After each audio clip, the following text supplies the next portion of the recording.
Hi. Hello. Welcome to Red and Green, the podcast. How y'all doing today? Look, you acted like we were in a live show, and there's a bunch of people in front of us. Hi. Dead space. No, we got to go right into it. I was talking to you. How you doing? We talk to the world. We good.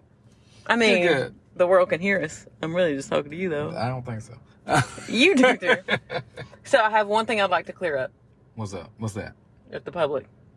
So our website launched. But you said you want to talk to the public. You're talking to me. I know. I'm addressing the public now. Okay, I was just... Because you know this. Just for clarity, okay? So our website launched. And on our website, there's some pictures on the front page, like the headline page of us.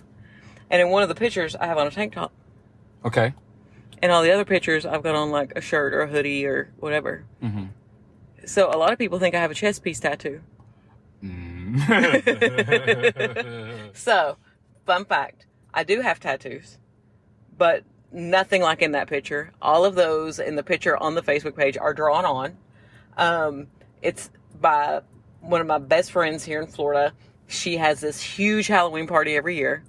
And I love to dress up. So I never can decide what I want to be, though. I don't like to do like the standard costumes. So I chose that year to go to Halloween as her. So my son took Sharpies and drew her tattoos, because she's got a ton of tattoos. There's more than what was on there. And she always wears a black tank top, and she puts her hair in that little top knot bun. So that hair is not my hair in that picture. It was an actual hair extension clipped into my short hair so that I could make a ponytail or, like a little messy bun thing to look like hers, because her hair is shaved on the side. So yeah, that was all Halloween. Like those are not my tattoos. Can you please vouch that I do not have a chest piece tattoo? I mean, I guess. Yeah. She does not have a chest piece. I don't. Yes, correct. Yeah, and I don't have like a full sleeve. No. You do not have arm? a full sleeve, no. See? On the website, I don't even have on like a button-up shirt. They all are like this, like a t-shirt. So the people couldn't tell that Right. Kristie Right. didn't have a chest piece. Kristie don't have a chest piece. I think that would hurt. Well. think of that bone. No thanks. So yeah, there's our first piece of housekeeping.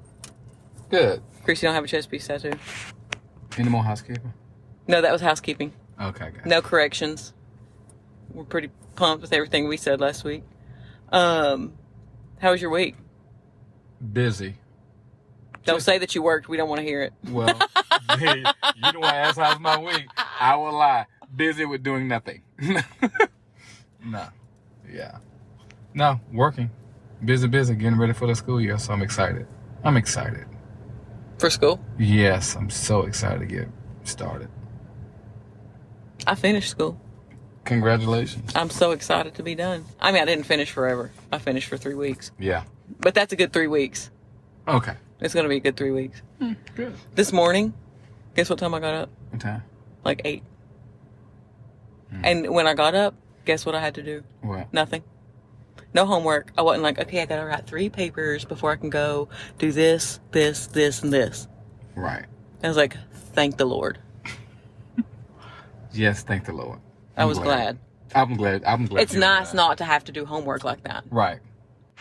Going full-time in the summer, it was only like, shorter. I almost said shorter weeks. Weeks ain't shorter. The classes are shorter, obviously.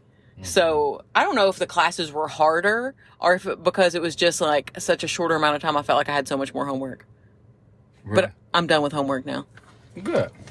Yeah, it was the worst semester I've had. You starting back in the fall, right? Yeah. Okay. August 23rd, I think. I don't know. I'm not sure. Good. Well, you have a little break. Yeah. Do you know that my kid starts back to school week after next? Oh my goodness. Well, he's gonna be. You gonna have a busy household. I don't want to talk about it. I actually just brought it up, and then I'm like, I don't want to talk about it. He's gonna be in middle school though, and that gives me super anxiety. Well, don't have anxiety. It's just part of the process. Middle school is bad. Middle school is not. Well, I'm not gonna say that. Don't lie. Yeah. Don't tell stories now. Middle school is tough. Tough moments, yeah. I'm sure. But that's okay. He's a trooper. Yeah, okay. He can make it through. Mama! He's so cute. He's cute. I got him new shoes today for school. Oh, good. Guess what he got? What? Man, I should video this. This is why I need 2 phones. Because I could video your face as I say it, because I think it could be a good answer. Like your face, it might be good. What my face say? I don't know. I just want to see. He thinks that they would be shoes that you approved of. Oh. He actually said it. I don't know. Mm-hmm. I got him LeBrons. Yeah, I would. Oh, that was a good face. You do approve of those shoes. Yeah. Yeah, he'll look good. Well, here's the thing. His feet look like skis. Sorry? They're huge. Okay. I didn't realize how big they were until he put on. 18. In the 6th grade. You so stupid. I was like, first of all, I'm talking about Jacoby, not Tari. What are you talking about? He just believes in school. Yeah. So, one other thing. What? I went to the Goodwill today. Okay. Ask me what I got. Okay, what did you get? I found some treasures. I found a piece of uranium glass. Okay, what else? That's exciting. I said... That was fake excitement on What your else? end. I got a little cowboy boot that has an Arizona flag on it. Because Tark was born in Arizona. You're so stupid. And then I got... What else did I get? Oh, I got a dinosaur lamp. You know I love dinosaurs. You went in. I got a dinosaur lamp. You got the trifecta. And then as I was walking out, this lady goes, I like that lamp. Okay, Goodwill lady. I'm going to need you to not try to steal my purchase out of my hand. I'm thinking, are y'all going to throw blows over the lamp? Or can we not? I mean, things can get rough in the Goodwill. You ever go thrifting? No. I think you would like it. I don't think you would buy anything, but I think you would like it. Like the treasure hunting part. Like if I gave you a task, I bet you'd be... That we should do that for an episode. I would never do it. You wouldn't do it for an episode? Not at all. Why are you hateful?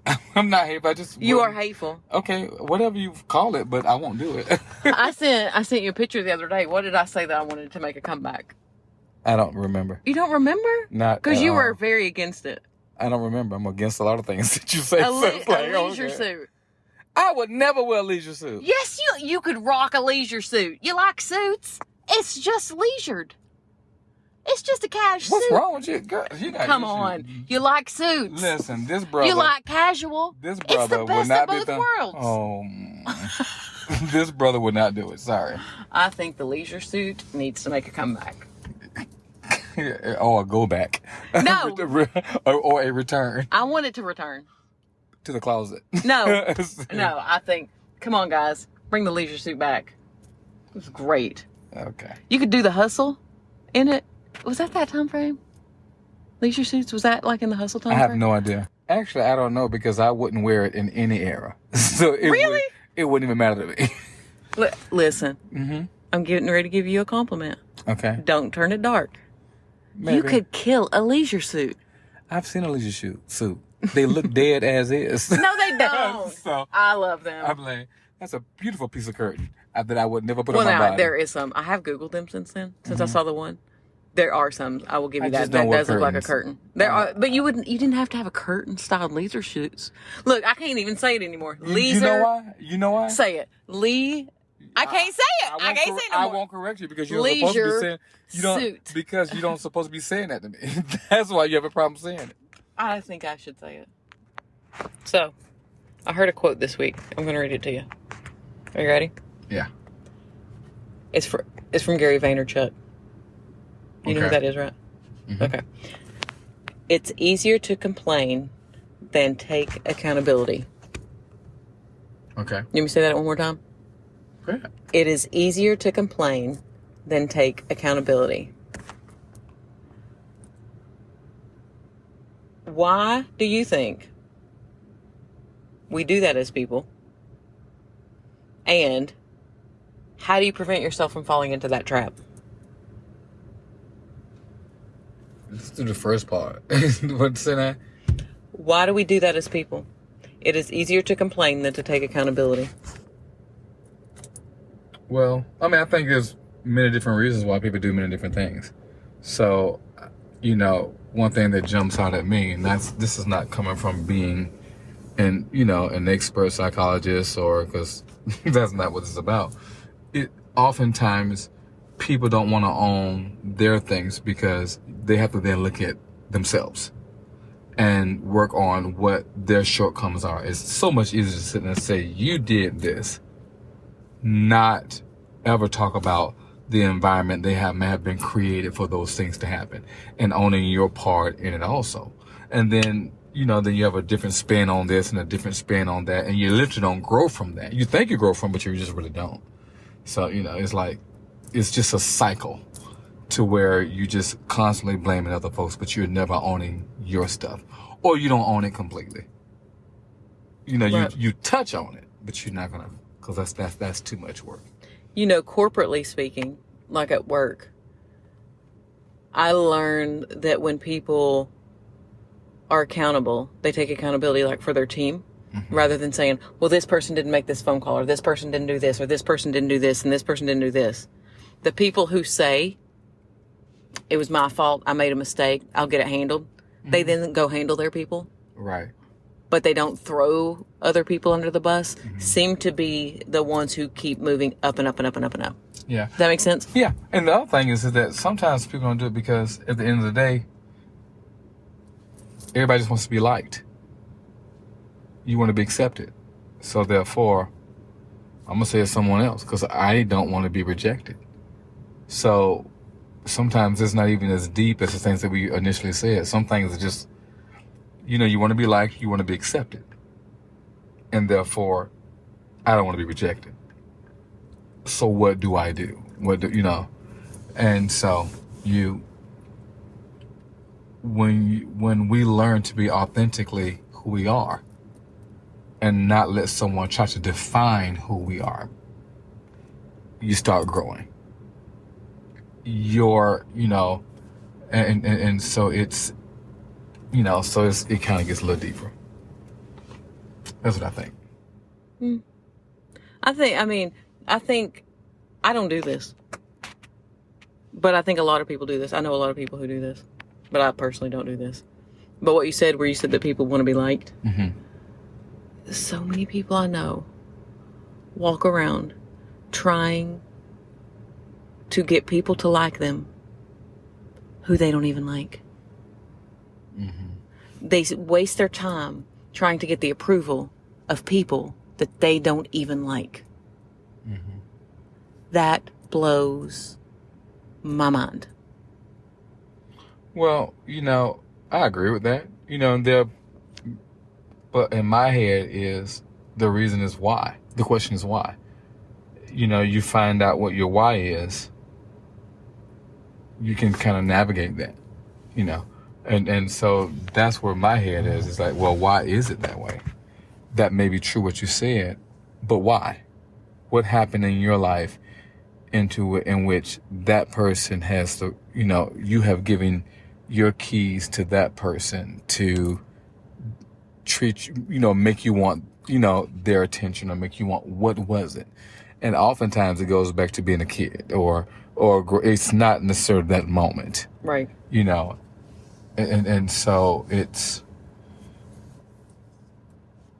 very interesting. That's why loyalty is a very important thing and a very powerful thing, because you understand who is who and what's what. And once you see it, you say, okay, if that makes sense to you. And then you don't have to try to prove yourself to anyone or try to connect with someone. They will literally show you who they are. And you say, okay, got it. Does it hurt? Absolutely. But you gotta keep going. I just looked at this quote again, and it says, I'm going to read it one more time because I think it's big. It's easier to complain than to take accountability. Yeah. That happened about 17 times in my life today.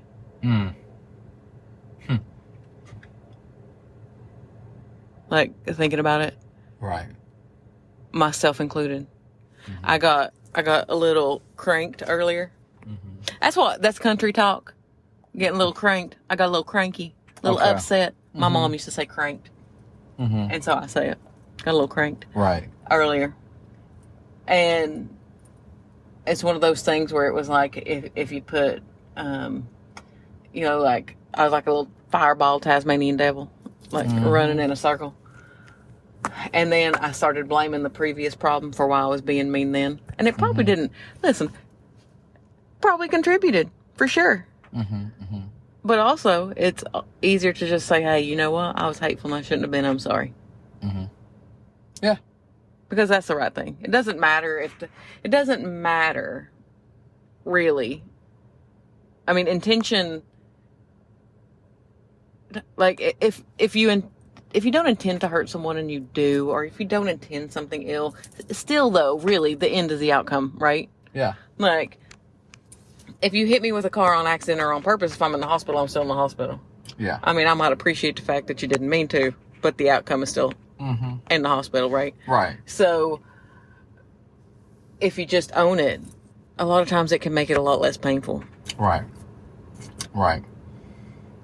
And you move forward. You know, my professor used to call it intention versus function. That's what I was trying to think of. I was trying to steal his words. It's like, okay, I intended this, but how did it function?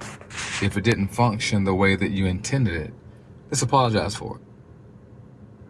Bottom line, just apologize for it, And it's oftentimes, like you said, if you get mad at one situation and you literally transfer anger, you apologize for it, because then what becomes black and white obviously becomes a shade of gray. And then everything gets mixed up, and then it spirals out of control. And then what do you do? Well, you say, I'm sorry. Yeah. And you just got to keep going. Yeah. So, you just got to keep going. I got a little verklempt. Okay. He's so stupid. But Gary Vaynerchuk often deals with entrepreneurs. He's a big advocate of,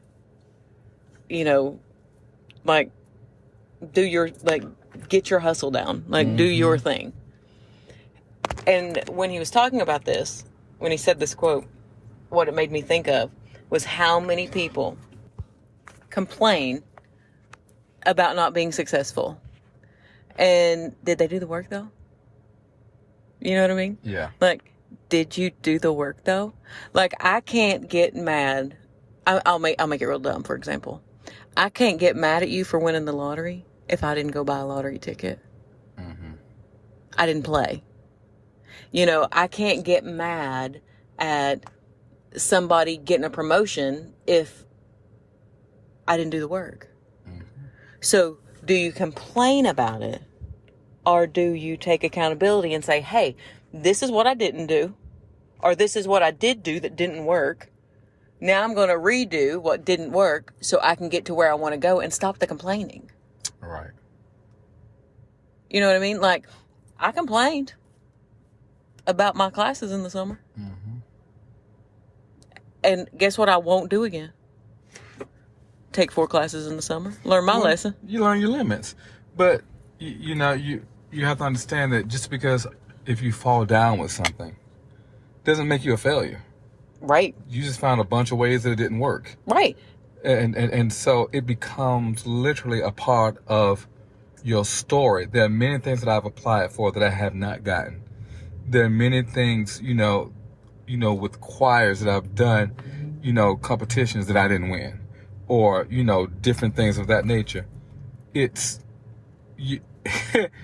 part of the territory. You take every experience and you use that to build to the next experience. Just because a no doesn't mean failure. Sometimes it ain't for you. And sometimes the best thing can happen is a no. You may not see it, and you may not, want to even, because you can set your eye on something so badly or want this, and it turns out to be no. And sometimes there's a greater door that's open once you get past your emotion, once you get past everything that you're going through, and then you can lock in and focus on that. Practice blocking out the noise.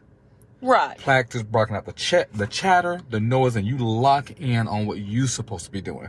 Watch what happens. And what I'll say, I mean, me and him, neither one are saying that every time you get rejected or, something bad happens that you're supposed to go, yes, thank you for giving me this no. It's a blessing. Because that's not going to happen. Right. And what we're talking about, though, is those people who you don't own your part in your life and complain about it and then take no action. You have a moment. If it's something bad happens, you got a moment to feel sad. You've got a moment, feel that emotion, but don't live there. Right. Don't live in that spot. It's not good for you to live in that spot. Listen, it's easier said than done. It's easier said than done. But you have to keep going. And you got to keep pressing on. And there are times you're not going to feel like it. There are times that you don't want to. And there's an old quote, and I'm misinterpreting. I'm not misinterpreting. I'm generalizing it. It's, it was a statement that sometimes even working on yourself becomes tiring. Sometimes you take a break even from that. Mm-hmm. And sometimes it's okay to say, okay, I'm tired of this. But then once you get past it, you pick it up and then you keep on going. But again, you don't want to live there either. Live where? In the tired spot. No, but the thing about it is, I'm never going to sit there and tell you how long you sit in a spot to be tired, because your process is your process. And so that's something that I would never do. I will say this: you can feel both. You can feel tired and motivated to move forward at the same time. There you go. You have to literally do not abandon or neglect your emotions. You must feel them. Mm-hmm. Because if you don't and you hold it in, you will explode. God's honest truth. Mm-hmm. True story. Don't think I've said it on the podcast. Think I've said it to you, personally. Uh-huh. When Sean passed away, my mama said to me, you might need a nerve pill. I think you need a nerve pill. Mm-hmm. Now, please understand, I'm all about medication for depression, anxiety. Anytime anybody needs it, go for it. For me personally, at that time in my life, it was not the thing. Mm-hmm. Okay? So, I told her, no, I don't want it. And the reason I didn't want it was this. I was so afraid that it would numb it somewhat. Mm-hmm. I wanted to feel it all now. I didn't want to feel it, but I knew I was going to feel it. And I mean, that was a God thing. I think God put that into my head I swear I think that was a God thing. But I was so afraid that if I took a nerve pill or something to help with it, that if I ever went off of it, it would then be maybe 6 years had passed or 7 years. What if I was married and, in a new relationship or whatever, and then all of a sudden it hit me and I really felt the gravity of what happened. Mm-hmm.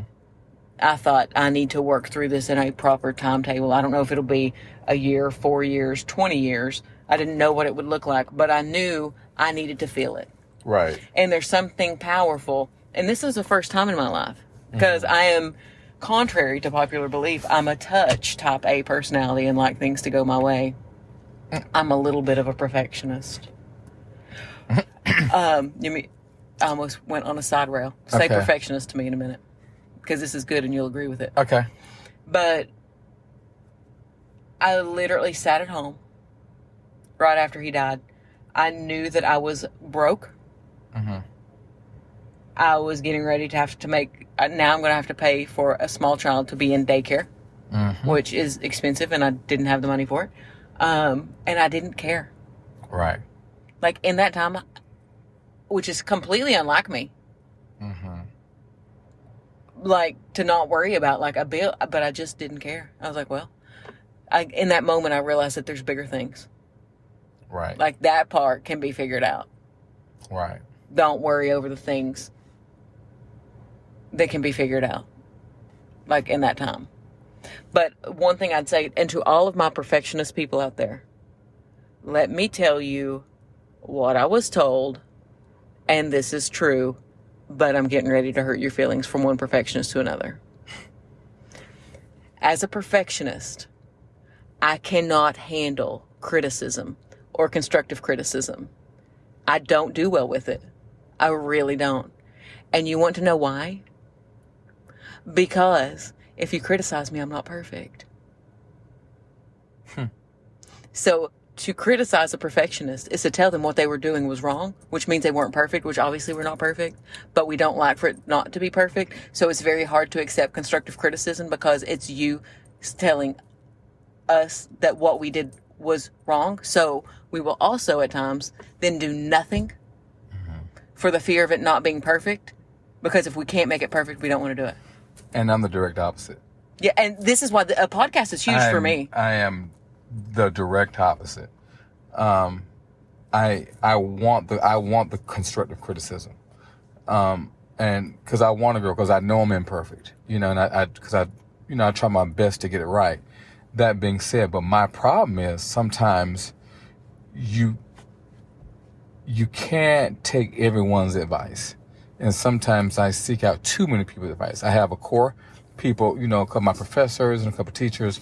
I mean, professors and a couple of friends who know me and who love me and who will say, okay, Jeff, that's fine. But sometimes I try to make my camp too large. And the minute you make your camp too large, for me, I started getting everyone else's opinions. And next thing you know, I started losing my own identity. So that's you're a perfectionist and I'm all the way on the other end. I know I'm imperfect and I want to get it right and I want to do right. So, but then when you take too many people's opinion, you lose who you are. So as a result, I make it small. Ones who know me and can be and I can still be who I am, still find out where I did wrong, and then still grow.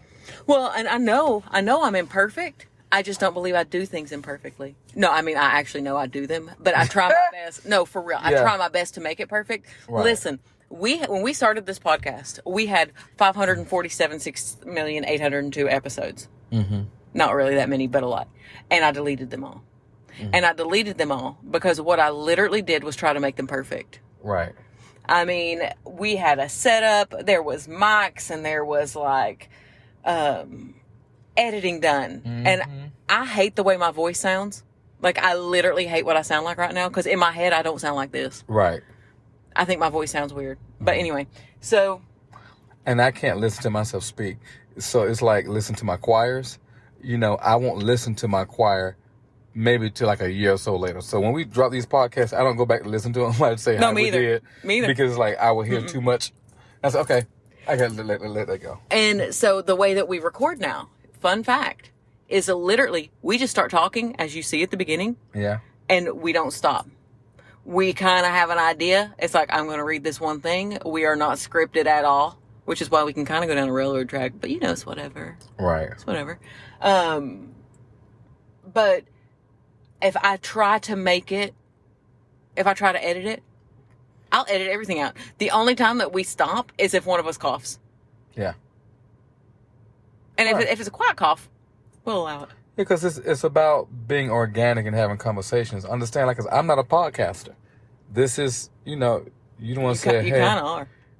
You're the definition of one now. Is it? No, you got a podcast, therefore you are a podcaster now. Boom. No. But the thing is, it's more so of just, this was your idea, this is what you do. And you say, hey, I think this, because we're so opposite, I think people can get, and it can get something out of this. And I want to go to a way in which I want to get into motivational speaking more, besides my platform of music. How can I inspire people? How can we inspire people? How can you inspire people? So I said, okay, now let's try it. It's been going well. So now it's like, just kind of. It's went shockingly well. Thanks, guys. Keep it going. But I'm no expert in that. So I like, okay, which way do we go? And just try to grow. That being said, people who are listening, sometimes you just got to step out on faith. This has been a huge step. Right. See, this is something I'd like to edit out, but I shouldn't. No, you shouldn't. See, but like if I was listening to it and editing, or that, I would have edited that too. Yep, that too. Are you doing it on purpose now? No, actually, no. Sorry. But you do have to step out on faith. You do have to give yourself some grace.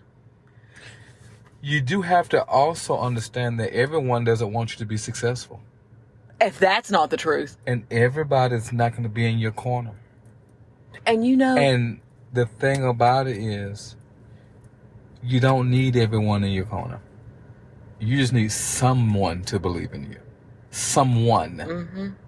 I didn't say many people. I said someone. It only takes one. And then you grow off of that one. And that's a hard pill to swallow. Because, you're like, why can't people just support each other and so on and so forth? It's okay, though. It's really okay. You got to keep on going. I can't handle that. See, that gets on my nerves because here's the thing. When you go into your house, do you go to your next door neighbor's house and turn their lights off so that you can turn yours on? I'm going to try that, though, but no. I mean, you don't. Turn off your light. No. Like, they can have lights and you can have lights. Yeah. People can be successful and other people can be successful. And it don't take away from your success or theirs. Right. Like, literally it doesn't. Mm-hmm. It literally doesn't.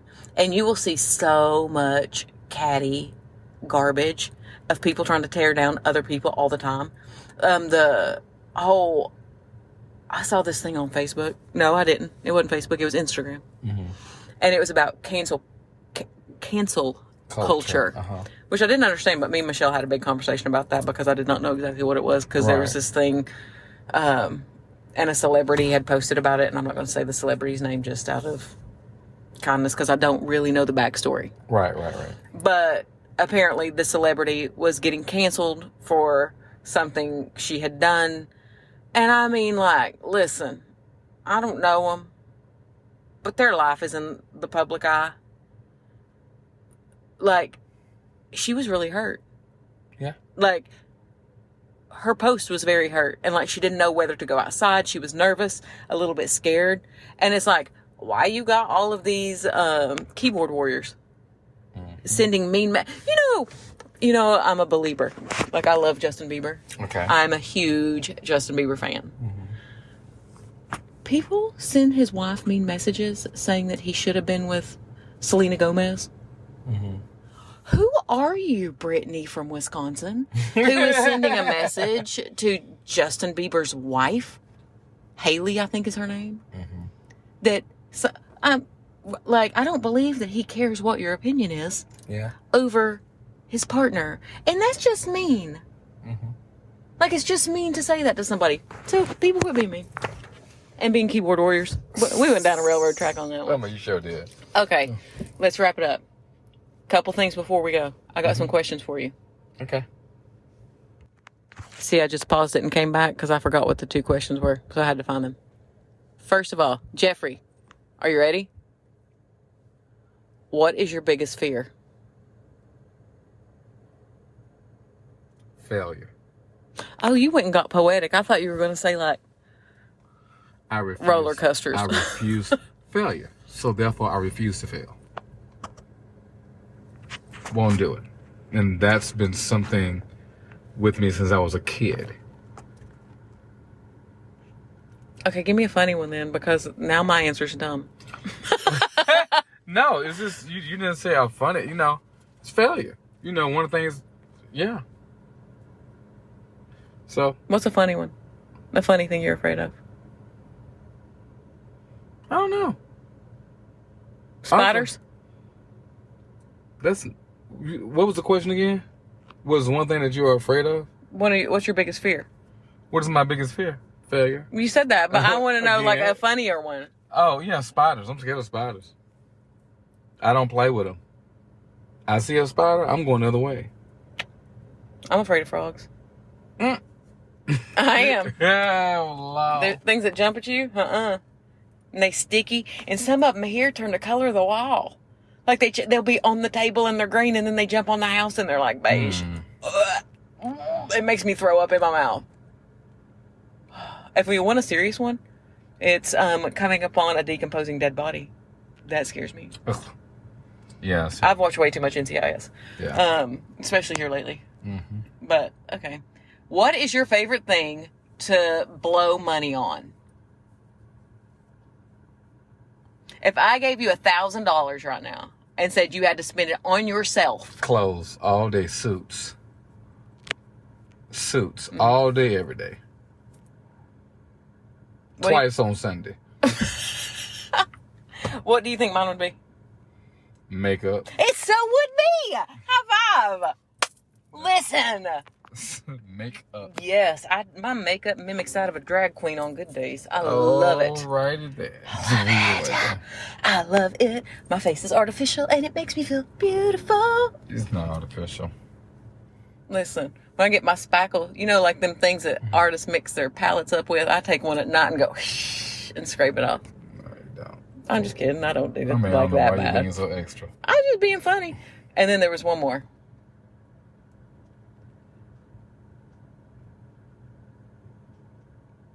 Who was your hero when you were a little kid? Okay, I gotta be better. We gotta be better with this. I mean, like superhero. Yeah. Superman. Superman was your person? Yeah.